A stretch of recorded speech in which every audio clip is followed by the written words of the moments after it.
आते ही हो, कोई ऐसे भी आता है, कोई मेले में भी आता है। साल में यहाँ 14, 15, 16 3 दिन मेला लगता है। 3 साल पर मनमास लगता है, तब भीड़ होती है। ऐसे जिसको पिकनिक मनाने के लिए होता है वैसे आता है। लेकिन तपोवन की महिमा को सुनो। तपोवन सद बना है तपजूड़ वन।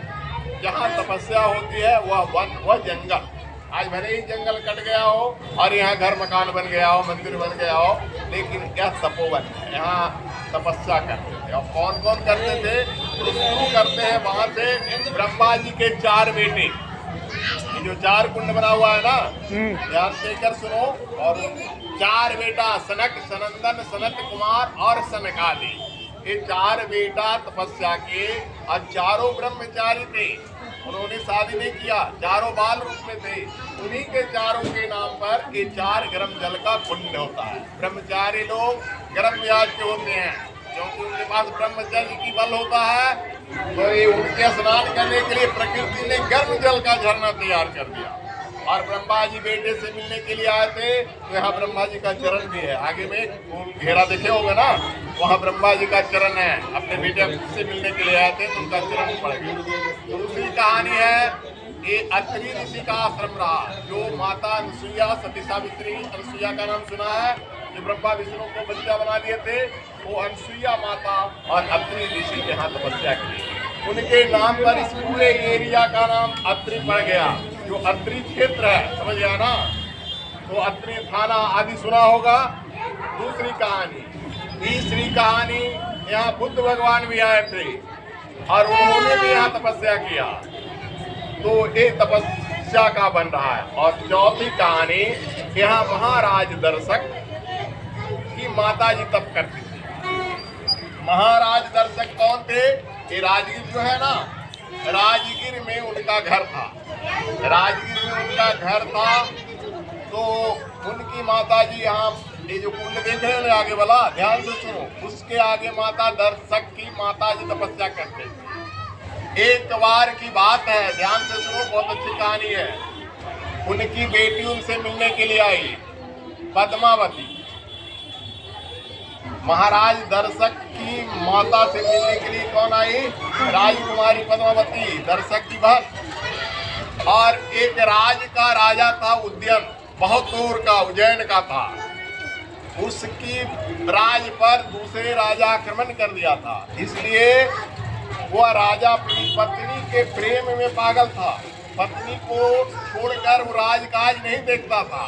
तो मंत्री और उसकी पत्नी ने मिलकर सोचा कि राजा की पत्नी अगर मर जाए तो राजा देश पर, राजा का धर्म क्या होता है? प्रजा की जनता का ना। लेकिन किसी को जानबूझ के मार तो नहीं सकते हैं। तो पत्नी और मंत्री ने मिलकर बनाया कि उसके राजमहल में आग लगा दिया और कह दिया कि राजा की पत्नी जल के मर गई है। और पत्नी और मंत्री वहाँ आए, कहाँ? तपोवन। और तपोवन में किस उद्देश्य से आए? यहाँ के राजा दर्शक जो थे, मगध के राजा, बहुत बलवान थे, शक्तिशाली थे। और उनकी बेटी जो थी बहुत सुंदर थी।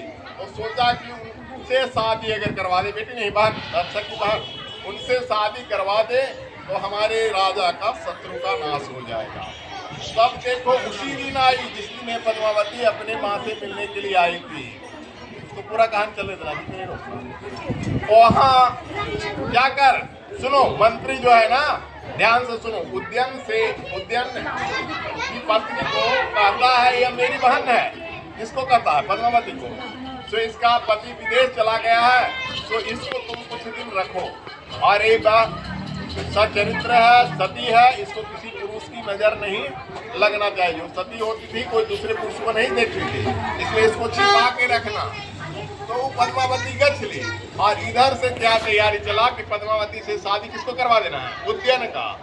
उद्यन का शादी पद्मावती से, उसका मर गया, पत्नी मर गई ना, तो हल्ला कर दिया कि देखो राजा आपको दूसरा विवाह करना है। राजा कहा कि नहीं भाई, हम सब दलता के सिवा किसी दूसरे को नहीं बनाए। फिर भी राजा को मनाया गया और पद्मावती से विवाह कर दिया। पद्मावती, इस किताब का नाम स्वप्न वासव दत्ता क्यों पड़ा? पद्मावती जो है ना, उसके यहाँ कौन था? वासव दत्ता, उद्यन की पत्नी। जब उसका विवाह हो गया किससे? पद्मावती से, तो अपने पति को लुक छिप कर कोई देखता है ना कि मेरा पति खुश है कि मेरा पति नाराज है। करवाई थी तो वही शादी कि इसके राज से शादी होगा तो अच्छा रहेगा।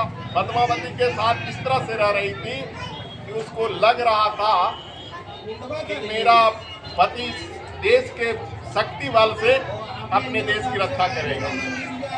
एक दिन की बात है, राजा उद्यान घूमने के लिए चल गया राजीव के बगीचे में, और पद्मावती जहाँ सोई हुई थी वहाँ बासव दत्ता भी जाकर सो गई।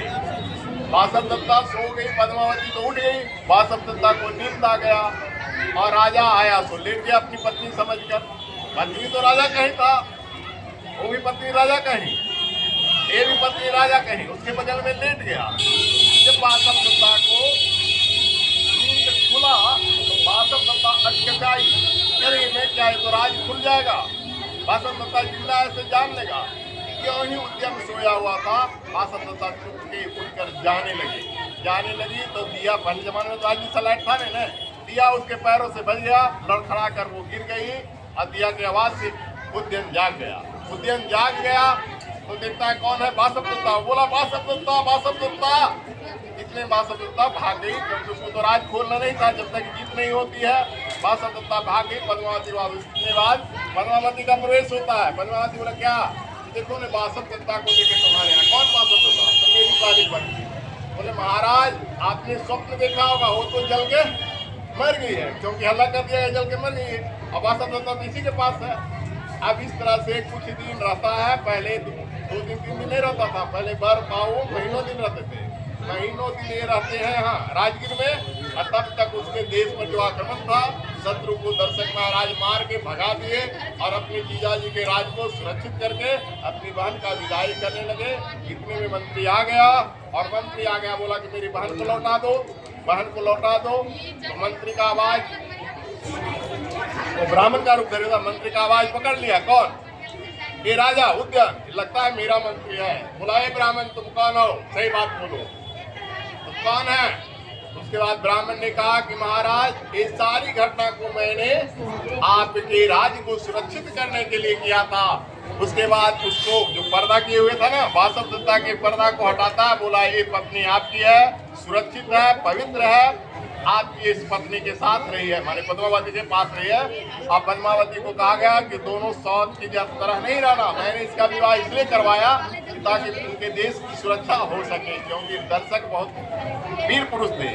और उसके बाद बासव दत्ता लौटा दी जाती है उद्यन को, और दोनों पत्नियां उनके साथ रहती है। तो ये कहानी घटनाक्रम कहाँ से हुआ? इस तपोवन के। इसलिए इस तपोवन का राजनीतिक इतिहास, धार्मिक इतिहास और सब तरह के इतिहास से विशेष है। बोलिए तपोवन धाम की जय, भक्त और भगवान की जय।